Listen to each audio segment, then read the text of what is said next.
October 9th, 2020. A quiet Friday morning in Oak Cliff, Texas.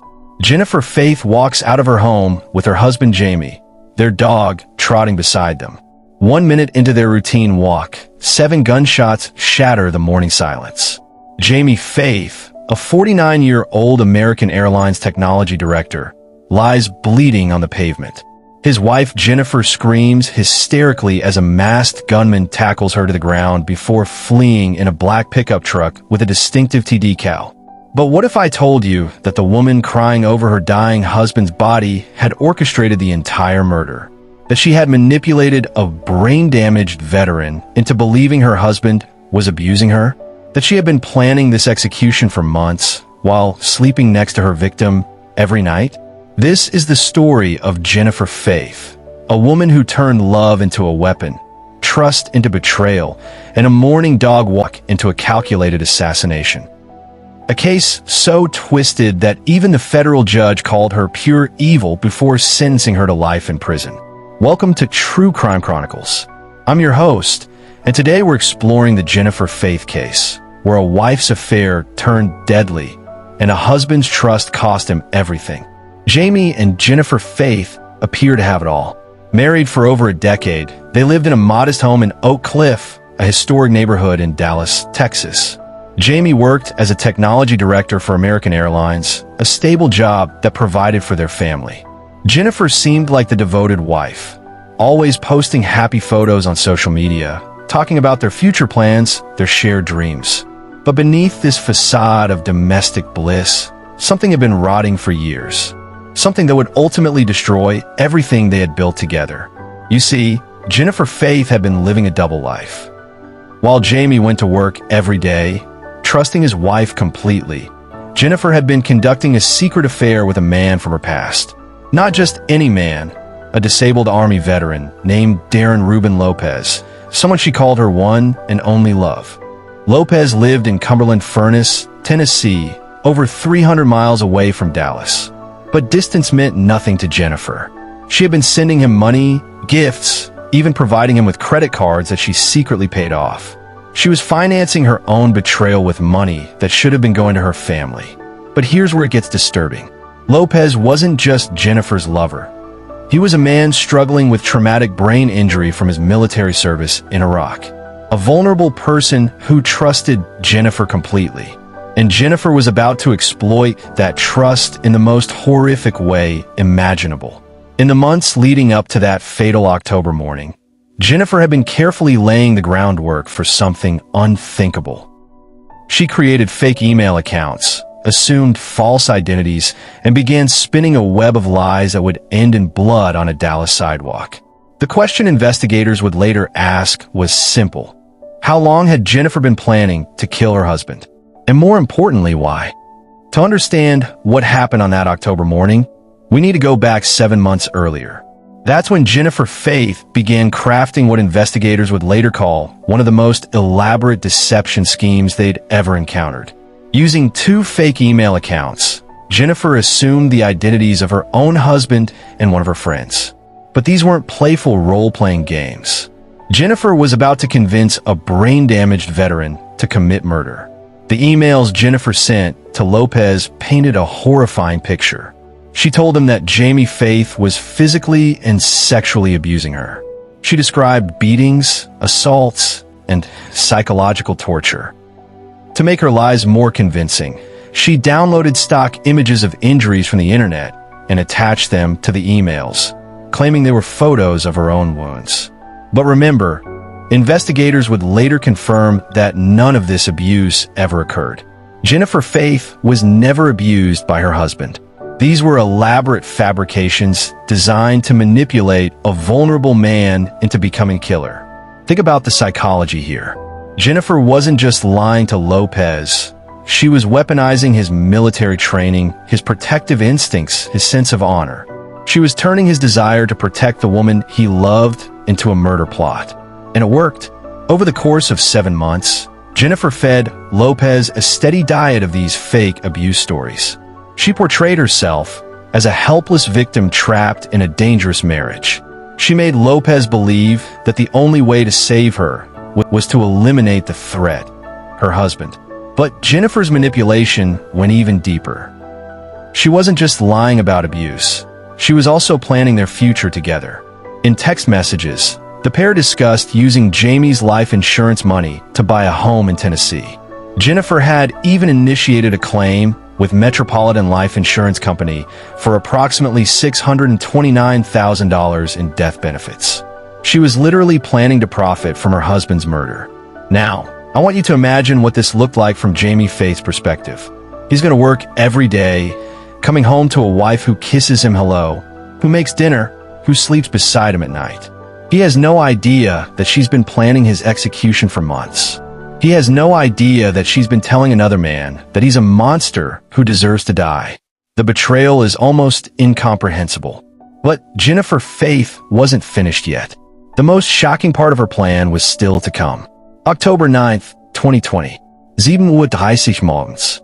Jennifer and Jamie Faith exit their home for what appears to be a routine morning dog walk. It's a beautiful autumn day in Oak Cliff. Neighbors are starting their morning routines. The streets are quiet. But 300 miles away in Tennessee, Darren Lopez is already on the road.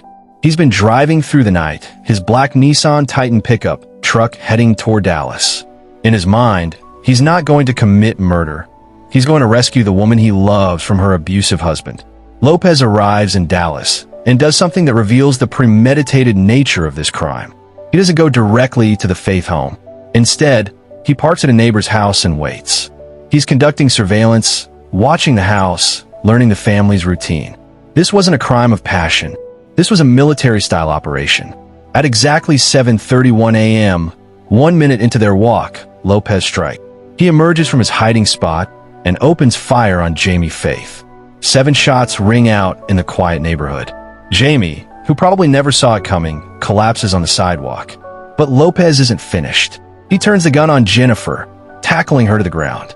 From the outside, it looks like he's trying to kill her too.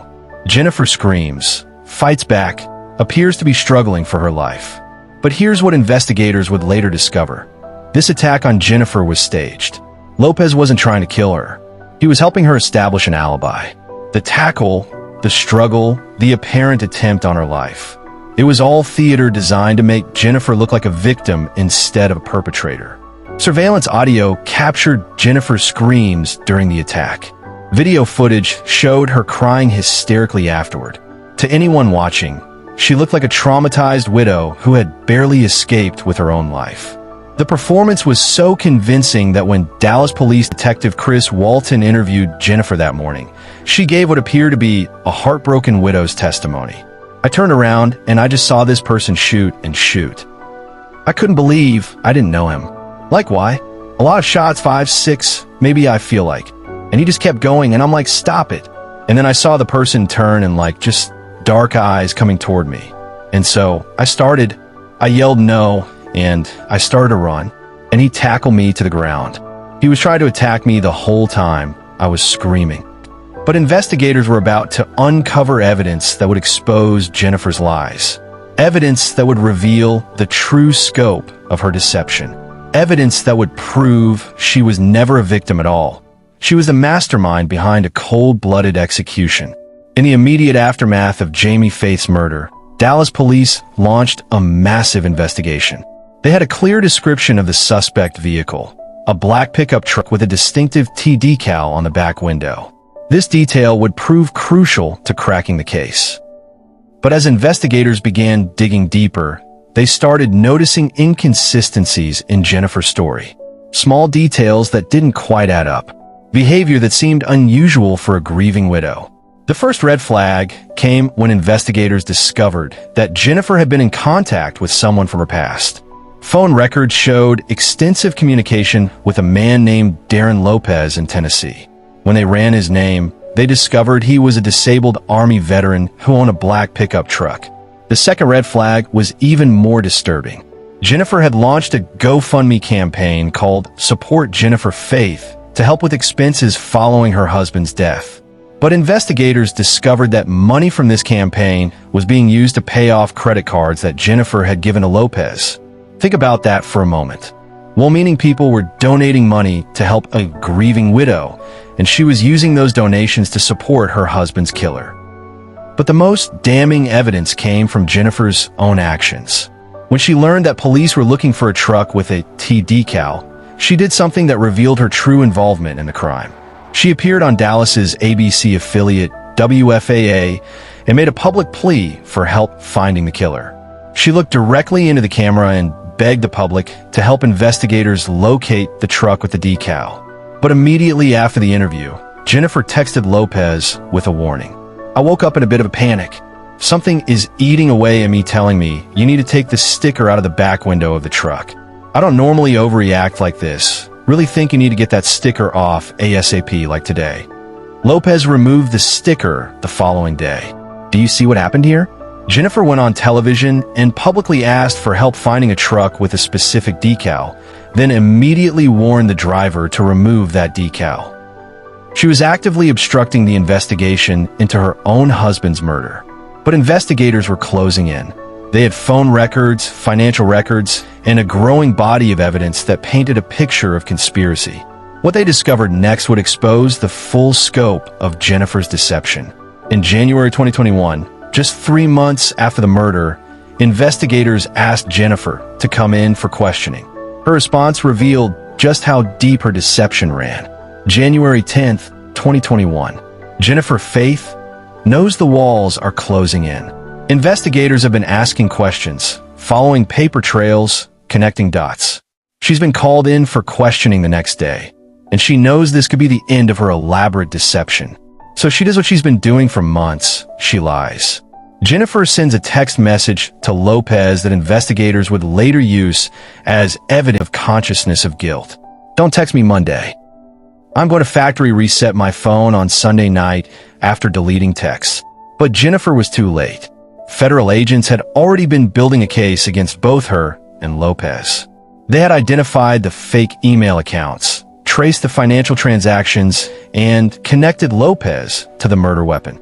On January 11th, 2021, just one day after Jennifer tried to destroy evidence, ATF agents arrested Darren Lopez at his home in Cumberland Furnace, Tennessee. The firearm used to kill Jamie Faith was recovered inside Lopez's residence. But even facing arrest, Jennifer couldn't stop lying.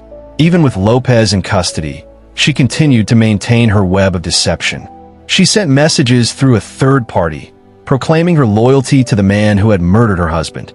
I am with him, will always be with him regardless of whatever has happened. I needed to be cautious because every communication is being monitored. Please tell him ASAP, I will always be his. Think about what this means. Jennifer Faith's husband had been dead for just 4 months, and she was already professing eternal love for his killer. She was more concerned about supporting Lopez than she was about getting justice for Jamie. On February 2nd, 2021, Jennifer Faith was arrested and charged with obstruction of justice. But federal prosecutors weren't finished. They had uncovered evidence of something much worse than obstruction. They had evidence of murder for hire. In September 2021, prosecutors added a charge of using interstate commerce in the commission of murder for hire, an offense that carries a potential death sentence. Jennifer Faith was facing the possibility of execution for her role in her husband's murder. But prosecutors offered her a deal: plead guilty and receive life in prison instead of the death penalty. And that the full scope of her deception was finally revealed. February 2022. Jennifer Faith stood before a federal judge and admitted to orchestrating her husband's murder. But her confession revealed details that were even more disturbing than investigators had imagined. She admitted that she had never been abused by her husband. The photos of injuries she had sent to Lopez were fake, downloaded from the internet, and used to manipulate a brain-damaged veteran into believing she was in danger. She admitted that she had used Lopez's military training and protective instincts against him. She had turned his desire to save her into a weapon of murder. She admitted that she had planned to use her husband's life insurance money to start a new life with Lopez in Tennessee. She had literally planned to profit from Jamie's death. But perhaps most disturbing of all, she admitted that she had been present during the murder. She had walked out of her home with her husband, knowing that Lopez was waiting to kill him. She had looked Jamie in the eye, knowing it would be the last time he saw her alive. The betrayal was complete. Jennifer Faith had convinced a vulnerable man to murder her husband, then played the grieving widow while secretly supporting the killer with money donated by people who believed she was a victim. But even in her confession, Jennifer couldn't stop lying. Even after admitting to the crime, she continued to send messages to Lopez claiming she had never deceived him. Just a quick note to say, I never lied to you, and I never sent you emails from any account but mine, as me. There's a ton more I wish I could say, but I can't right now. On June 21st, 2022, Jennifer Faith appeared before United States District Judge Jane J. Boyle for sentencing. The judge had reviewed all the evidence, heard all the testimony, and seen all the lies. What she said next would echo through the courtroom and define Jennifer Faith's legacy forever. Judge Jane J. Boyle looked directly at Jennifer Faith and delivered a judgment that captured the horror of her crimes. Pure evil. Those are the words the judge used to describe Jennifer Faith before sentencing her to life in federal prison without the possibility of parole. She also ordered Jennifer to pay $6,500 in restitution to Jamie's family for funeral expenses and a $250,000 fine. U.S. Attorney Chad Meacham summed up the case perfectly. MS. Faith put on quite a performance in the wake of her husband's murder. She poured out her sob story to reporters and law enforcement, then headed home to orchestrate her cover-up. But crocodile tears didn't stop the feds. The Jennifer Faith case reveals something deeply disturbing about human nature. It shows how trust can be weaponized, how love can be manipulated, and how the people closest to us can sometimes be the greatest threat to our safety. Jamie Faith went to work every day, came home to his wife, and never suspected that she was planning his execution. He trusted her completely, and that trust cost him everything. Darren Lopez, the man who pulled the trigger, remains in custody facing both state murder charges and federal firearms charges. He has pleaded not guilty to all charges, but the evidence against him is overwhelming. In the end, Jennifer Faith's elaborate deception destroyed 3 lives: her husband's, her own, and that of the man she manipulated into becoming a killer. She turned love into a weapon and trust into a death sentence. So what can we learn from this case? Perhaps it's that the most dangerous predators aren't the ones who attack strangers in dark alleys. They're the ones who sleep beside us, who know our routines, who have access to our lives and our trust. Jennifer Faith will spend the rest of her life in federal prison, and Jamie Faith will never come home. A marriage that should have been built on love and trust instead became a monument to betrayal and murder. This has been True Crime Chronicles. Thank you for joining us for this investigation into one of the most shocking cases of spousal murder in recent memory. If you found this case as disturbing as we did, let us know in the comments below. What do you think motivated Jennifer Faith to orchestrate such an elaborate murder plot? And don't forget to subscribe for more deep dives into the cases that shocked the world. Until next time, stay safe, and remember, sometimes the greatest danger comes from the people we trust most.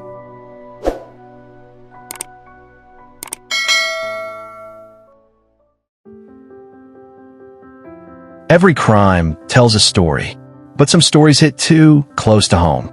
A young woman just days away from graduation.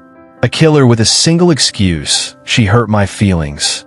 And a system forced to ask, was that enough to justify murder? You're watching Crime Chronicle. Subscribe for real stories. It was supposed to be the happiest week of her life. A gown, a diploma, a future brimming with promise. Alexis Mackey was 22 years old. She had survived the long nights, the pressure, the anxiety.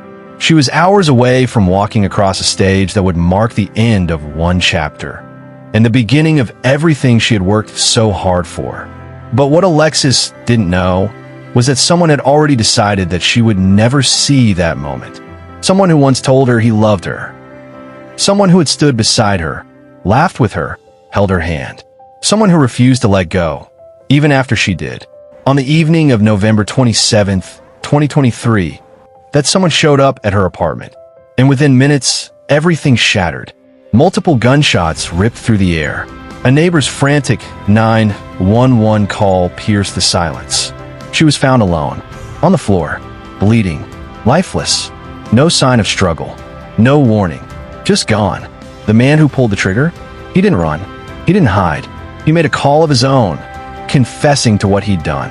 But when police asked why, his answer left investigators frozen. "She hurt my feelings," he said. That's all it took. One sentence to justify taking a life. In court, he would tell the judge about his mental state, the substances in his system, the pain he claimed she caused him. But what about the pain he left behind? This is not just the story of a relationship that ended. It's the story of a bright young woman whose light was extinguished in cold blood, in the place she felt safest by the person she once trusted most. And tonight, we uncover everything. What led up to that night? The red flags no one saw, or everyone ignored. The moment when control turned to obsession. And the questions still haunting her family. Could this have been prevented? This is the story of Alexis Mackey. Long before the headlines, long before the sirens, there was just Alexis. Alexis Mackey, 22 years old, born and raised in Illinois. She wasn't famous. She wasn't loud. She wasn't looking for attention. But to the people who knew her, Alexis was unforgettable. A daughter, a sister, a friend, a girl who could light up a room without saying a word. She loved dogs, coffee shops, crime shows, and late-night study sessions with her closest friends. The ones who still leave messages on her voicemail just to hear her voice. She was quiet, but never weak. Gentle, but driven. Alexis was in her final semester at Southern Illinois University, Edwardsville, a psychology major. She'd already been accepted into a graduate program. She wanted to work with children, especially those suffering from trauma, kids who didn't have anyone else. Because that's who Alexis was. The girl who always showed up for others, even when she was hurting herself. She studied hard. She worked part-time. She made time for her friends. Her family said she was on fire for life, and she was just getting started. She had already picked out her dress for graduation. The invitation cards were printed. Her parents had cleared their schedules. Her brother was flying in from out of state. But there was one part of Alexis's life that very few people fully understood. A part she rarely talked about. A relationship that had quietly ended months before, but hadn't really ended. She had broken things off with Emmett Metzger, her ex-boyfriend, a fellow student, older by a few years. According to her friends, the breakup wasn't explosive, just necessary. Alexis had grown. She needed space. He didn't understand. She didn't post about it. She didn't complain. She just moved on. But some breakups don't stay in the past. And some people can't accept being left behind. As Alexis pressed forward with her life, her goals, her dreams, her future, someone else was stuck in a world where she still belonged to him. Her friends noticed small things. A text late at night. A message that made her uneasy. A social media like that fell off. But Alexis always brushed it off. She told one friend, "He's not dangerous. He's just sad." But sadness, when left unchecked, can turn into something else entirely. It was Monday, November 27th, 2023. Thanksgiving break had just ended. Students at Southern Illinois University, Edwardsville, were settling back into campus life.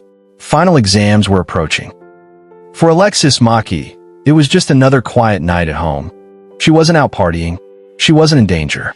She was in her apartment, a small, off-campus unit in Troy, Illinois. Safe, familiar, her own little sanctuary. Sometime between 8:30 and 9:00 p.m., there was a knock at the door. It was Emmett Metzger, her ex-boyfriend. Alexis hadn't invited him. They weren't in contact. According to police records, there was no known fight, no shouting, no signs of forced entry. But in a moment that would never be fully explained, Alexis opened the door. And that's when it happened. Inside that apartment, in the span of seconds, Emmett pulled out a gun and fired. Not once, but multiple times. Each shot louder than the last. The kind of sound that cracks through walls, echoes down hallways, freezes the blood of anyone nearby. Neighbors called 911. One caller described hearing loud bangs, then complete silence. When first responders arrived, they found Alexis on the floor of her apartment. There were no signs of struggle, no chance to run, no time to fight back. Her body was riddled with bullets. She had been shot in the chest, the arms, and the head. It wasn't random. It wasn't impulsive. It was deliberate, intentional. She died at the scene. As paramedics worked to revive her, Emmett Metzger was already calling 911. Dispatcher, 911, what's your emergency? Metzger, I just shot my ex-girlfriend. She hurt my feelings. Dispatcher, you what? Metzger, she messed me up. I shot her. Police later confirmed he didn't try to flee. He didn't resist arrest. He simply waited like it was already over. Officers recovered the weapon from the scene. It was a .40 caliber handgun. Alexis never had a chance. She had no idea that letting him in would be her final act. It was a quiet night, a normal night, until a man with a gun decided that his feelings were more important than her life. And just like that, her future was gone. We heard the shots. At first we thought it was fireworks. Then we saw the lights, the tape, and we knew it was bad. By the time detectives arrived at Alexis Mackey's apartment, the scene had already begun to speak for itself. 9 shell casings, a semi-automatic pistol recovered, blood pooled across the living room floor. The body of a young woman, 22 years old, still lying where she fell. It didn't take long to identify the shooter. He had already confessed. But as detectives began to peel back the layers of the case, what they found raised even more disturbing questions. Was this just a breakup gone wrong? Or had the warning signs been there all along? Officers immediately secured the crime scene. The gun was traced to Emmett Metzger, 23 years old, of Highland, Illinois. He told dispatchers he'd shot Alexis. He told arresting officers he didn't regret it. But when investigators dug into his toxicology screening, things became more complicated. The post-arrest test showed a mix of cocaine, THC, and high levels of alcohol in his system. Emmett Metzger had not come to Alexis's apartment sober. He had come high, drunk, armed. Detectives started putting together the timeline. Alexis and Emmett had dated previously. They were both students at Southern Illinois University, Edwardsville. The relationship ended months earlier, quietly. Friends of Alexis said she had moved on. Emmett hadn't. He never really let go. He kept reaching out. She blocked him. She just wanted to move forward. When detectives reviewed Emmett's phone, it became clear he had been fixated on her for weeks. Dozens of texts, many of them unread. Some angry, some pleading, some unreadable, erratic, written at 3 a.m. There were no threats, but the tone had shifted. Possessive, desperate. Emotional manipulation disguised as affection. Detectives interviewed Emmett's friends, former professors, and co-workers. The picture that emerged wasn't that of a cold-blooded killer, but a man unraveling. They described him as quiet, occasionally intense, prone to shutting down. In the weeks leading up to the murder, he'd withdrawn from work, ignored texts, missed appointments. One friend told police he kept saying something wasn't right, that he didn't feel seen anymore. Then came a more chilling discovery. Surveillance footage from a gas station near Alexis's apartment, pulled just one day before the murder, shows Emmett sitting in his car for nearly 2 hours. He never got out, just sat there, engine running, watching. Was he planning something? Or was he just lost? One thing was certain. He hadn't just shown up that night without thought. He brought a loaded gun, and he made sure she was home. But even now, something about the case doesn't sit right. Emmett never gave a full confession. He never said why he brought the gun, never explained what exactly happened inside that apartment. He only said this again and again. She hurt my feelings. Was it a crime of passion? Or was something darker inside him already waiting to be unleashed? Had Alexis been living in danger long before that final knock on her door? When police arrived outside Alexis Mackey's apartment, Emmett Metzger was already waiting. His hands were raised. His voice was shaking. But what he said was clear. I shot her. Officers cuffed him. He didn't resist. He didn't run. Just hours earlier, Alexis had been texting friends about graduation, a ceremony she would never attend, a cap and gown she would never wear. He was charged with 2 counts of first-degree murder. But even in custody, Emmett never denied what he did. What followed was a legal process that left Alexis's family and the entire courtroom searching for logic in a senseless act. In pre-trial hearings, Emmett's defense pointed to an emotional breakdown. They argued that he acted in the middle of a psychological collapse, that the breakup had pushed him into a mental crisis fueled by drugs and alcohol. But prosecutors pushed back hard. There was no documented psychiatric history, no treatment, no medication, no diagnoses. Only one thing was on record. A young man who brought a gun to his ex-girlfriend's apartment, waited for her to answer the door, and then pulled the trigger. The key phrase, repeated throughout the proceedings, was almost too cruel to believe. He told a 911 operator, then detectives, then his lawyers, the reason he killed her. She hurt my feelings. That was it. A 22-year-old woman lost her life because her ex-boyfriend claimed he felt disrespected. But even that wasn't the twist that shook the courtroom. Just before the trial began, Emmett changed course. He pleaded guilty. There would be no jury, no witness testimony, no cross-examinations, just sentencing and statement from the family of the young woman he silenced. He would spend decades behind bars, but even that felt hollow, because nothing could bring Alexis back. A 9mm pistol, a breakup that had already ended, and a man who decided that his pain was more important than her life. She hurt his feelings, and for that, he killed her. On May 24th, 2024, justice was delivered, at least in legal terms. Judge Douglas C. Gruenk stood before a silent courtroom. No dramatic speeches, no sympathy, just the sentence. Life without the possibility of parole. The moment the gavel hit, the silence shattered with sobs. Alexis's mother broke down in tears. Her father held his hands tightly in his lap, lips pressed, face unmoving. There were no celebrations, just grief in a new form. But even a life sentence can't answer the question that kept echoing in the minds of everyone who loved Alexis. Why? Why didn't anyone see this coming? Why did he still have access to her? Why didn't anyone stop him? And what does justice even mean when the victim will never walk across that graduation stage? Emmett Metzger wasn't a stranger. He wasn't some shadow in the dark. He was her ex-boyfriend. He'd known her for years, been trusted, let in. This wasn't random violence. It was personal, intimate, premeditated, and that's what makes it even harder to process. In the U.S., over 1 in 3 women have experienced intimate partner violence. On average, 3 women are killed every day by a current or former partner. What's hardest to accept is this: Alexis did everything right. She ended a relationship that had become toxic. She kept living, kept planning, kept pushing forward. But emotional obsession doesn't always end with a breakup. Sometimes it festers quietly, out of sight, until it erupts. He started showing up at weird times, leaving strange messages. But she didn't think he'd actually, do something like this. If someone makes you feel unsafe, it's not overreacting. It's protection.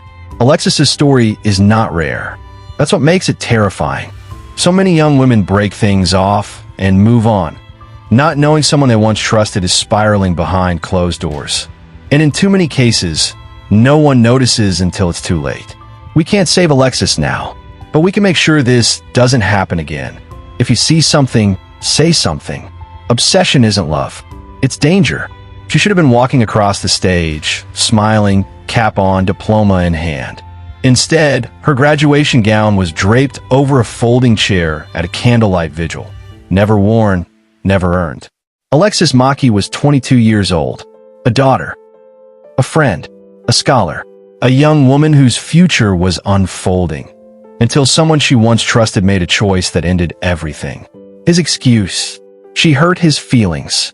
That was enough for him to pick up a gun and end a life. And no amount of courtroom sentencing can make that make sense.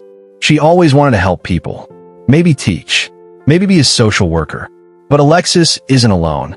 She's one of far too many, silenced by someone who couldn't let go, someone who mistook control for love. possession for pain. Every year, thousands are harmed or killed by partners who just snap. But snapping isn't an accident. It's the final act in a pattern too many ignore. Over 50% of female homicide victims in the U.S. are killed by intimate partners. Emotional abuse often escalates into physical violence if left unaddressed. Alexis's story is a reminder. Not every abuser leaves bruises. Some leave messages, threats, emotional manipulation. And if we don't take those seriously, we may never get the chance to stop what happens next. She was smart. She was kind. She had boundaries. She left him. She tried to move on, and it still wasn't enough to keep her safe. If someone tells you they're afraid, believe them.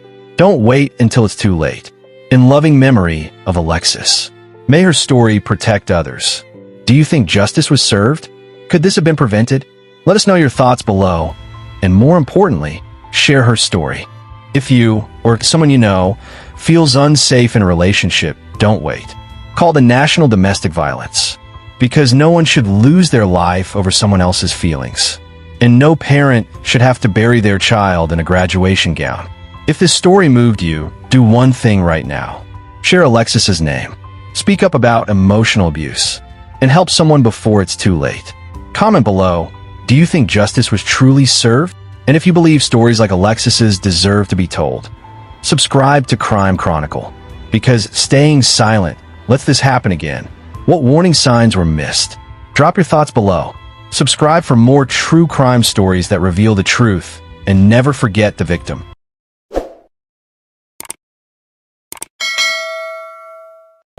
Was having an inappropriate sexual relationship with his underage niece. It was a Wednesday, December 19th, 2018, the last week of school before Christmas break. Teenagers at Terry Parker High School in Jacksonville were thinking about holiday parties, last-minute assignments, and winter freedom. Except one girl was thinking about something else entirely. Iana Sawyer, 16 years old, 5 months pregnant, and still showing up every morning with her books, her backpack, and that quiet determination she always carried. She didn't complain. She didn't cry for help. She didn't act like she was afraid. But maybe she was. That day, Iana left class early, just after 11 a.m. A surveillance camera captured her walking out of the school building alone. She told the front office she had a family appointment, said her uncle was picking her up. That same uncle whom she had always called trustworthy. The one her mom had always warned her to respect. The one everyone believed had her best interest at heart. But Iana never came back. She never returned to school. She never made a home. She never sent another text message. And no one saw her again. At first, people assumed she ran away. After all, she was pregnant. Maybe she cracked under the pressure. Maybe she got scared. That's what they thought. That's what he wanted them to think. But soon, investigators would discover a much darker truth. A truth buried under layers of silence, family trust, and a horrific secret no child should ever carry. What happened to Iana didn't begin that morning. It didn't start at the school gates, or even when she got in the car with her uncle. It began long before, behind closed doors, in places where no one was looking, in moments where no one was listening. And by the time the truth surfaced, Iana was already gone. This is not just the story of a missing girl. It's not just the story of a murder. It's the story of how trust can be weaponized, how silence can protect a predator, and how a family's darkest betrayal was hiding in plain sight. It began as a routine school day, but by nightfall, something was wrong. Iana Sawyer had not come home. Her phone was off. Her social media, silent. Her last seen location, the front office at Terry Parker High School. She'd signed out early for a family emergency. That emergency didn't exist. Her uncle, 33-year-old Jonathan Quiles, was the one she was reportedly meeting. But when police questioned him, his story kept changing. He claimed he didn't see Iana that day. Then he said maybe she came by the salvage yard briefly. Then he wasn't sure. It didn't take long for inconsistencies to pile up. Family members gave vague or conflicting timelines. No one seemed to know why Iana had left school. No one, not even her mother, had heard from her since 11 a.m. Man, I have no idea. This is not like, this is out of character for her. And for me to call you all, something's wrong. Surveillance footage confirmed she'd left alone, walking calmly toward the pickup area. The only known destination, Jonathan's auto shop, the same one he'd worked at for years. The same one where he claimed to be all day, alone. And then, one chilling detail changed everything. A confidential family source told detectives. Iyanna was pregnant, 16 years old, 5 months along, quiet, reserved, and not dating anyone. That detail turned an already tragic missing person case into something far more disturbing. The father of the unborn baby wasn't a teenage boyfriend, wasn't a stranger. It was her uncle, Jonathan Quiles, her legal guardian during the week, a man she was supposed to trust. That one revelation cracked the case wide open, not just because of who he was, but because it revealed what he was hiding. Now, it wasn't just about where Iyanna went. It was about why she had to disappear. Detectives now had to answer a question far more chilling than where is Iyanna? They needed to know, what had he done to her? And how long had this gone unnoticed? Once the paternity of the baby was confirmed, detectives brought Jonathan Quiles in for formal questioning. The interviews were unsettling. Quiles showed no panic, no concern, and more importantly, no remorse. He denied any involvement in Iyanna's disappearance at first, but when presented with cell tower data, security footage, and most damning of all, the DNA confirmation, his story crumbled. According to statements made by Quiles' own brother, Joseph Quiles, Jonathan confessed to the killing. He allegedly told him that he'd shot Iyanna in the head, that he'd placed her body in a dumpster, that the dumpster was picked up by a waste company and sent to the Otis Road landfill. That admission triggered a massive search operation at the landfill. A grim, nearly impossible mission. 5,300 acres of trash compressed and layered. But no trace of Iyanna was ever recovered. Her body, to this day, has never been found. Despite the lack of a body, investigators built their case. And in the most damning moment of trial testimony, his own family took the stand against him. Joseph Quiles told the courtroom. He looked me in the eye and said, "I had to get rid of her. She was going to ruin everything." When pressed further in interviews, Quiles admitted to having sexual contact with Iyanna. He spoke with chilling detachment, as if none of it mattered. For Iyanna's family, the betrayal was overwhelming. This wasn't just a crime of violence. It was a crime of control, a systematic abuse of power, a predator embedded in the family, trusted, respected, even loved. He destroyed a young girl's life and her future to protect his secret. But it didn't work. In the face of mounting evidence, the court found him guilty on all counts. The sentence, 3 consecutive life terms without parole. But for those who loved Iyanna, the justice system could only go so far, because there is still no grave, no body. Only a question that still haunts this case to this day. Where is Iyanna Sawyer? It was more than a trial. It was a reckoning. By the time Jonathan Quiles entered a Jacksonville courtroom in early 2020, the community already knew his name, but they didn't know the depth of what he had done. The courtroom was tense. Iyanna's mother sat front row, clutching a framed photo of her daughter in a white dress. Her eyes swollen from sleepless nights, her hands trembling as testimony began. There was no body, no physical remains, but the evidence was overwhelming.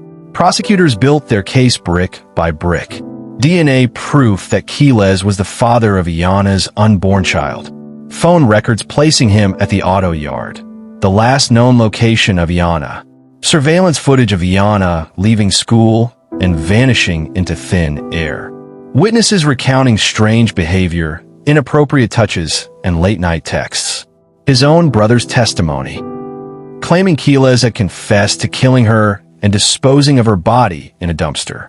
One line from that testimony silenced the room. He said he did it because she was going to tell her mother, and he couldn't let that happen. Inside the courtroom, every detail felt heavier than the last. But it was when detectives took the stand, recounting what they'd heard from Quiles himself, that the atmosphere changed. He admitted to sexual contact with Iyanna. He acknowledged the pregnancy. but he denied killing her. The contradictions only deepened. And then, in a moment that drew audible gasps from the gallery, the prosecution played a chilling excerpt from a recorded jailhouse phone call. Quiles, laughing with a relative, said, "They can't prove nothing without a body."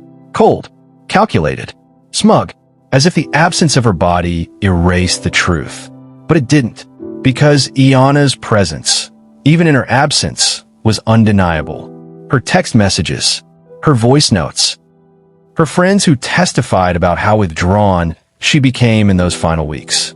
Her school counselor, who revealed Iyanna had once whispered, "I'm scared to go home sometimes." The prosecution rested its case with one haunting question. What kind of monster murders his own niece just to silence her? The jury deliberated for less than a day, and when the verdict was read, guilty on all counts, the sentence, life in prison, without the possibility of parole, no emotion crossed his face. Just a blank stare, as if he still believed he'd outsmarted everyone. But outside the courtroom, it was a different story. The case exploded across Florida and beyond. Headlines screamed, "Body still missing, family demands answers." Child sexual abuse ignored until too late. On social media, hashtags trended. Hashtag justice for Iyanna. Hashtag protect our girls. Parents began demanding more school counselor screenings. Nonprofits launched awareness campaigns around incestuous abuse, a topic often shrouded in silence. Survivors came forward. Stories surfaced from across the country of young girls silenced by relatives, shamed into secrecy, ignored by systems meant to protect them. And in Jacksonville, something shifted. A local journalist summed it up best. This wasn't just the murder of a girl. This was the system failing her every step of the way. Iyanna's school came under scrutiny for allowing her to leave early that day. Questions were raised about how a 16-year-old, visibly pregnant, managed to keep that pregnancy secret from teachers, doctors, even family friends. The community, once close-knit and quiet, erupted with grief and guilt.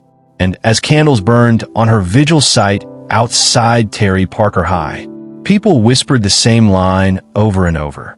How didn't we see this coming? For her family, the pain was unrelenting. Her mother told reporters, "I don't get to bury my baby.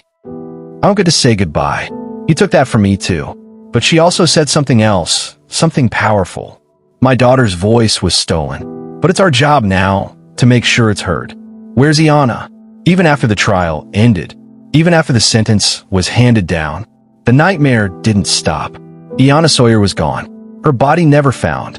Her voice silenced in ways too painful to comprehend. For her family, justice didn't feel like victory. It felt like survival, inch by inch, through a grief that had no shape, no end. Her mother, heartbroken and hollowed out, would later say, "He didn't just take her from us. He took our ability to lay her to rest, to hug her one last time, to say goodbye." Each day became a ritual of remembering. Watching old home videos, listening to saved voicemails, touching clothes left untouched in her closet. Her siblings struggled in silence, some turning inward, some lashing out. One of her brothers stopped going to school altogether. The family home, once filled with laughter, became a place of stillness, haunted not by ghosts, but by what could never be spoken. Every birthday, every Christmas, every passing school bus, a reminder of the future Iyanna never got to live. But they weren't alone. The community rallied in ways no one expected. Within days of the trial's conclusion, a vigil was organized outside Terry Parker High School, where Iyanna had last been seen. Hundreds showed up. Some knew her personally. Many didn't. They came with candles, hand-painted signs, and tear-streaked faces. A choir of classmates sang Amazing Grace. Her best friend read a poem Iyanna once wrote in English class about wanting to travel the world, to become a nurse, to help children. One line from that poem has since been etched into a mural near the school gates. "I want to help others feel safe in their skin because I didn't always feel safe in mine." The school eventually installed a memorial bench in her name. A pink ribbon was painted on the back, Iyanna's favorite color. But beneath the gestures, the grief lingered. And with it came questions. Tough ones. How could this happen? How did no one notice the signs? Who failed her? In the months following the verdict, Iyanna's case became a flashpoint in Florida's legal and social justice circles. Lawmakers faced pressure from activists, parents, and child welfare advocates demanding change. How are familial abusers slipping through the cracks? Why isn't there mandated reporting for unusual behavior between minors and relatives? How many other Iyannas are suffering in silence, under the same roof as their abuser? In response, a state-level task force was formed, dedicated to re-evaluating how schools and child protection agencies handle reports of suspected intrafamily abuse. One reform proposed, but reforms weren't enough for many, because no matter how many bills passed, Iyanna was still gone. And Jonathan Quiles, the man who had shared family dinners, posed in Christmas photos, and once helped Iyanna with homework, had destroyed everything from within. He wasn't a stranger. He wasn't a shadowy figure hiding in the dark. He was family, and that, above all else, was the hardest truth to live with. I still wait for her to walk into class. She was the one who always made you laugh, even when things were bad. We didn't know. We just didn't know what she was going through. Teachers, classmates, neighbors, each of them haunted by missed signs, guilt, regret, a silent, shared sense of failure. The family, in their own time, turned pain into advocacy. Iyanna's mother began speaking at high schools and local youth centers. She founded the Iyanna Sawyer Foundation, focused on supporting victims of sexual abuse within families. The foundation's message was blunt, unflinching. Monsters don't always come from outside the home. And on the anniversary of her disappearance each year, a community walk is held in her name. They carry signs, wear pink, and release lanterns into the sky. But even amid all that light, the darkness of what happened to Iyanna never truly fades. Because there's still no body, no burial, no resting place. Just a missing girl, a broken family, and a question that lingers unanswered. Where's Iyanna? Jonathan Quiles was convicted, sentenced to life, locked away forever. But that wasn't the end of the story. In many ways, it was just the beginning, because the questions didn't stop with a guilty verdict. In court, Quiles claimed he had no idea where Iyanna's body was. But detectives believed otherwise, and they still do. Months of searches, dozens of leads, and even cadaver dogs led investigators to a landfill in Georgia, where they spent weeks combing through debris, hoping for a trace of her remains. But they found nothing. Not a hair, not a bone, nothing. And to this day, Iyanna Sawyer's body has never been recovered, which means her family, even after years, has never been able to lay her to rest. There's no grave to visit, no stone to etch her name into, only memory. And that memory, bright, innocent, trusting, stands in unbearable contrast to the truth. That her killer was someone she called family, someone she had once hugged on Christmas morning, someone who didn't just take her life, but tried to erase every trace of it. After all, Iyanna was pregnant at just 16, and not one teacher, not one friend, not one adult noticed something was wrong. Had anyone reported an uneasy feeling? Had she tried to tell someone, only to be ignored? Or was it fear, shame, loyalty? We may never know. But what we do know is that this wasn't just a crime of violence. It was a crime of trust, and that's what makes it so much harder to see coming. So monsters don't hide in shadows. They sit at the dinner table. They smile in family photos. They tell you they love you right before they take everything. And until Iyanna is found, until the full truth comes to light, one question will hang in the air. Where is she? If this story moved you, consider sharing Iyanna's name, because her story is not just about justice. It's about prevention, and about the children still living in fear behind closed doors with no one listening. But this wasn't the only case where family became the threat.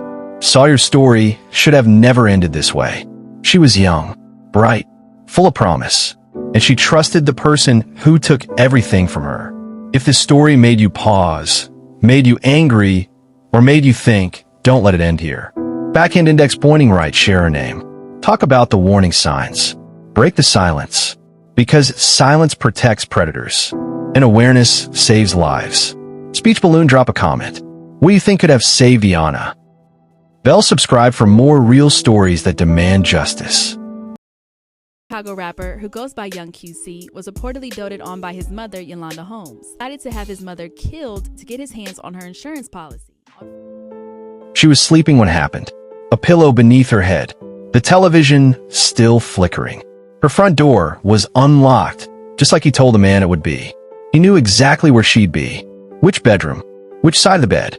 One shot was enough to kill her. But he pulled the trigger again, just to be sure. The man who ordered her death wasn't a stranger. He wasn't a jealous lover. He wasn't after money from the register or something in the safe. He was her son, her only child, the same boy she raised alone for over 2 decades. The same boy she celebrated birthdays with, cooked for, prayed for, defended. The one she called her king. His name was Carmaine Wilson. Online, he went by Young QC. He called himself a rapper, an entertainer, a rising star.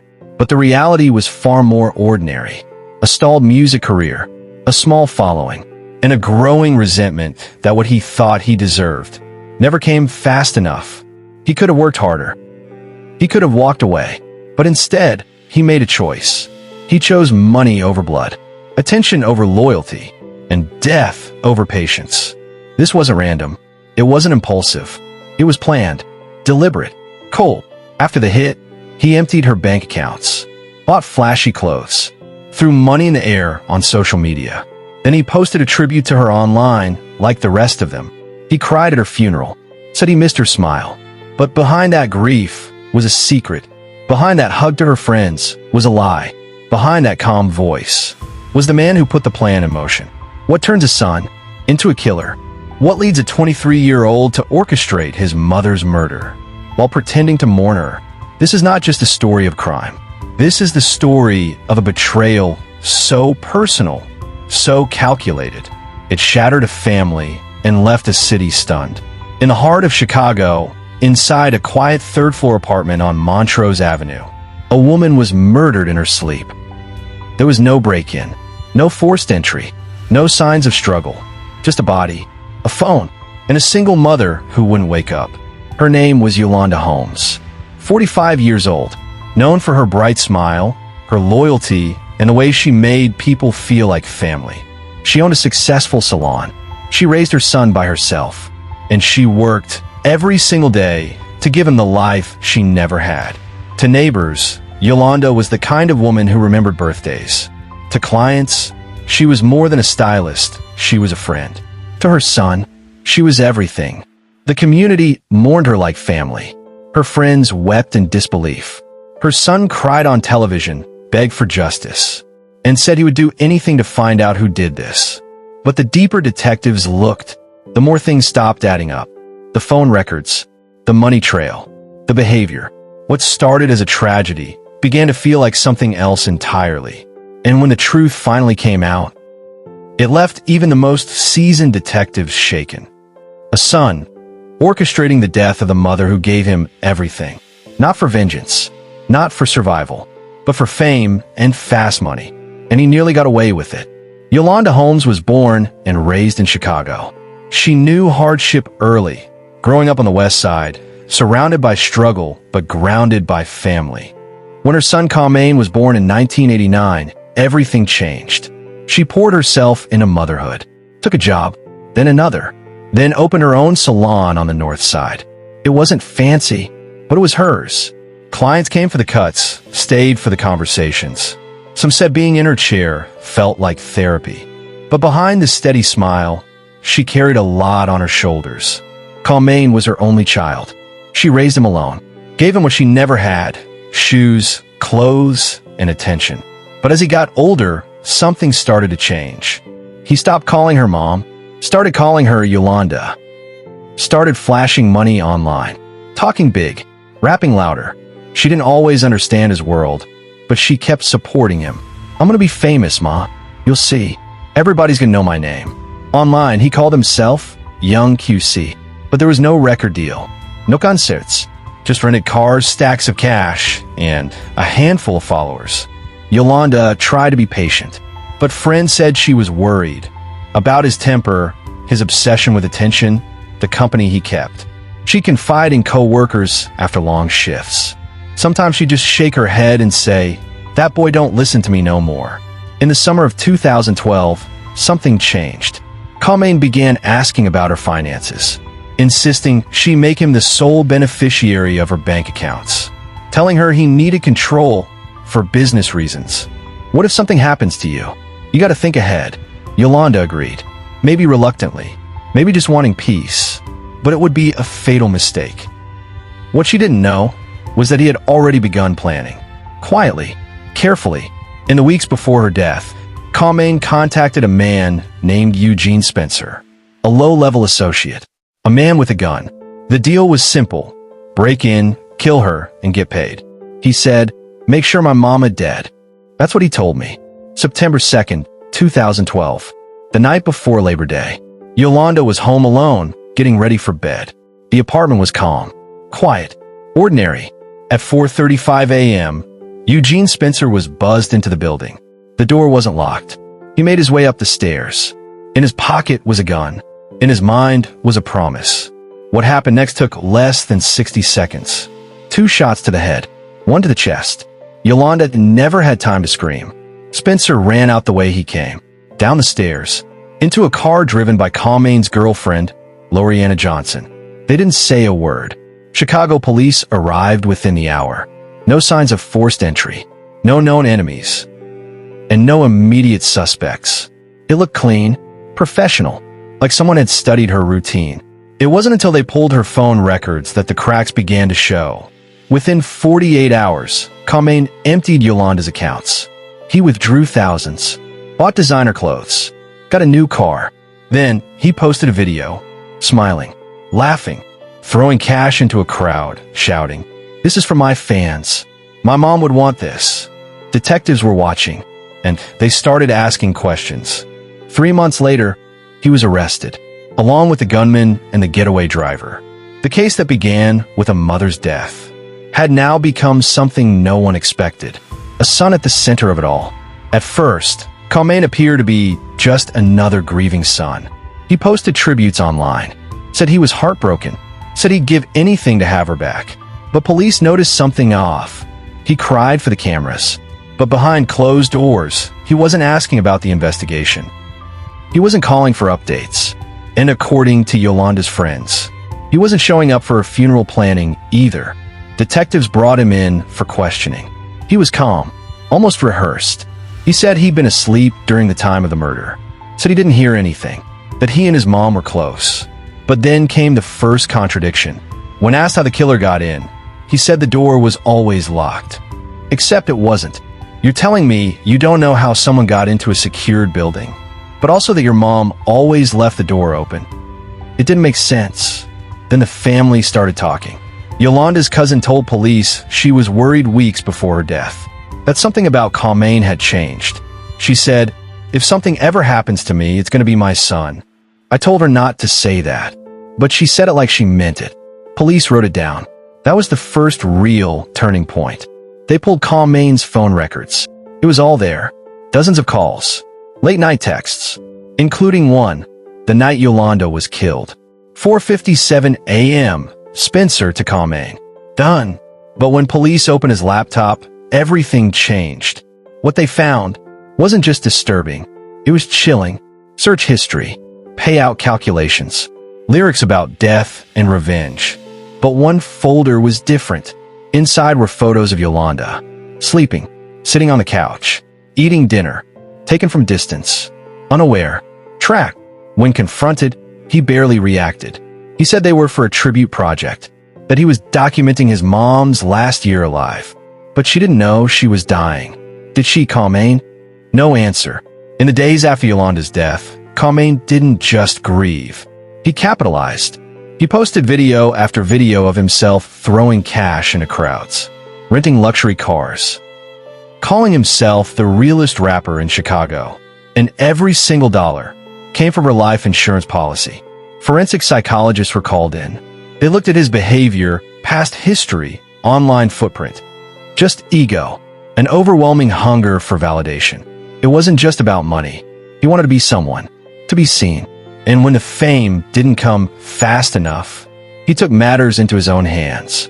Former friends said he always exaggerated, made up stories about being in the music industry, talked about his haters trying to stop his rise. He started saying things like, "If my mom dies, I'll be rich. Real kings don't answer to no woman." Friend quote, "I thought he was just talking crazy. Didn't think he meant it." But when detectives listened to the jail phone recordings, they realized he wasn't finished. Even from behind bars, Carmine was plotting. He called Loriana, told her to delete things, told another friend to hide a second phone, tried to shift blame, claimed Spencer acted alone, that he was framed, but every call was recorded, every lie added to the case. By the time the trial started in 2019, prosecutors had what they needed: money trail, call logs, surveillance, a full conspiracy. The defense argued he was misunderstood, that Spencer acted on his own, but no one believed it. The jury left the room. The court fell silent, and Yolanda's family waited for justice. It was the early hours of August 23rd.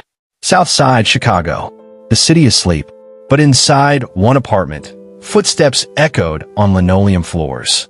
The key had been stolen. The lights were off. The killer already inside. Yolanda Holmes was asleep in her bed, her satin scarf still wrapped around her head, her phone charging at the nightstand. She never saw it coming. Prosecutors would later describe it in chilling detail. Eugene Spencer, then just 22, walked into the bedroom, gun in hand. Carmine had told him, quote, "Make sure she don't make it." She woke up, just long enough to scream. Then a flash of light. One shot. Yolanda staggered, already bleeding, and fell off the side of the bed. Spencer moved fast. He beat her. He stabbed her. Again and again. Blood soaked the sheets. Her lamp knocked to the floor. The last thing she saw may have been her own son's sneakers, left in the doorway. Detectives said the scene looked personal. This wasn't just a hit. It was an execution done with emotion. The killer didn't flee right away. He walked through the apartment, took her keys, rummaged through drawers. Carmine had instructed him to take her car too. The BMW parked outside. What police uncovered next stunned everyone in the courtroom. Carmine hadn't stayed home like he claimed. He was parked nearby, waiting. The phone call came in at 4:57 a.m. Spencer's voice. "It's done." Carmine replied with a single word. "Bet." Later that morning, a family member grew concerned. Yolanda wasn't answering. Her phone went to voicemail. They arrived at the complex, and what they found shattered them. Blood, silence, her body on the floor. The woman who raised her son alone was gone. She was just 45 years old. Detectives worked quickly. The signs pointed to a forced entry at first, but nothing was taken. No signs of robbery, just a clean, brutal attack. And then came the moment that cracked the case open. A neighbor's security camera. It showed Spencer walking up the sidewalk, minutes before the gunshot, and Carmine texting just seconds after. They traced the weapon back to Spencer. Fingerprints on the doorknob. Shoe prints matching a pair found in Carmine's closet. Phone pings confirmed it. Spencer was in the apartment at the time of the murder. Carmine was less than a block away. He never lifted a finger, but he didn't have to. In January 2020, the verdict came down. Guilty of first-degree murder, of conspiracy to commit murder, of hiring a hitman to kill his own mother. He showed no emotion, no apology, no words. The courtroom didn't erupt. It just broke, like the silence Yolanda left behind. Yolanda Holmes was buried just 4 days after her murder. Her children wept. Her mother barely spoke. Friends stared in stunned silence. But Carmine Wilson didn't grieve. He performed. The day after she died, he uploaded a video to YouTube, a freestyle rap filmed in a luxury car. In the lyrics, references to betrayal, loyalty, revenge. That same week, he emptied her bank accounts. In court, the evidence left little doubt. But what shocked the jury wasn't the how. It was the why. Carmane had his mother listed as the primary on a $90,000 life insurance policy. Prosecutors alleged the motive was simple. He wanted her gone, so he could cash in, so he could become a rap god. I love my mother, but we had issues. She wouldn't let me live how I wanted. She was controlling. The defense tried to claim emotional abuse. They painted Yolanda as overbearing, but the jury didn't buy it. The texts were damning. Carmane, handle that tonight. Spencer, she gonna scream? Carmane, just make sure she gone. Yolanda's mother took the stand, her voice trembling. She wasn't perfect, but she loved him. She gave up her whole life for that boy, and he took hers like it was nothing. The public reaction was intense. In local media, Carmane was vilified, but online some fans still defended him. Some said it was fake news. Others said she must have done something to deserve it. Even in the face of overwhelming evidence, there were still those who refused to believe his son could do something like this. Eugene Spencer pled guilty and testified against Carmane. He said he was promised money. He said Carmane made it sound like business. He broke down when the 911 call played. Yolanda's last breaths, her final screams. For some, Spencer was just a pawn. For others, a willing weapon. But no one argued about Carmane. He orchestrated it. He watched it unfold. And then he flaunted the money. January 31st, 2020. Sentencing day.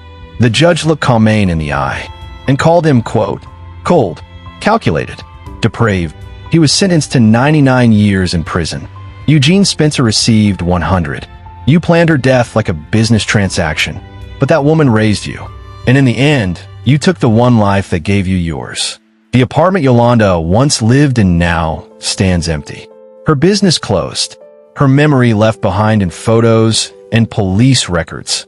Her 2 children now live with relatives. Her daughter still refuses to say his name. The hardest part for the family? Not just the murder, but the betrayal. The questions that will never have answers. Was this always in him, or did something in him break? Narrator, low and final. How does a son become the killer of his own mother? Was it greed? Was it ego? Or was it something deeper? Something too broken to ever be understood? In the end, the money didn't matter. The music stopped. The cameras cut. And Carmane Wilson, young QC, was no longer the star of the story. He was the villain. She raised him on her own, built a life from nothing, shielded him from the streets, paid for studio time when no one believed in his dream. And he thanked her with a bullet, with silence, with a plan so cold, even his accomplice would later say, it felt like I was erasing a stranger. In the weeks after her death, detectives found something buried in Yolanda's iCloud backup, something they didn't expect. A draft message, never sent, just 4 words typed into the phone's notes app. He's not my son. Was it a metaphor, a figure of speech, or something else? Detectives never found a clear explanation. But in her final days, friends said she had been distant, paranoid, as if she sensed something was wrong. Did she know what was coming? Did she fear him before the night he took her life? The answer may never be clear, and maybe that's what makes this case linger. He chased fame. He bought followers. He flaunted wealth that wasn't his. But in the end, all that's left is a story we still don't fully understand. A mother lost, a son in chains, and a nation watching, still trying to make sense of it. Was this the act of a calculating monster, or a young man poisoned by the illusion of celebrity? And if money and fame were the prize, was it worth her life? A mother loved him. A community trusted him. And he threw it all away for an image, a track, and a dollar amount. Now he sits in a concrete cell. No mic, no crowd, just the echo of what he did. You've heard the story. You've seen the facts. But the truth, that's for you to decide. Do you think Carmane Wilson always planned it? Or did something inside him finally break? Drop your thoughts in the comments. And if you know someone chasing the wrong kind of fame, share this story with them. Because some lights shine just long enough to destroy everything around them. He had the world at his feet, but that wasn't enough. Not for him, and not for the darkness inside. This wasn't just murder. This was betrayal in its most chilling form. Do you think Carmane Wilson always planned it? Or Did something inside him finally break? This story left more questions than answers. If it struck a nerve, share it with someone who needs to hear it. And if you want more true crime that hits this deep, don't forget to subscribe and turn on the bell.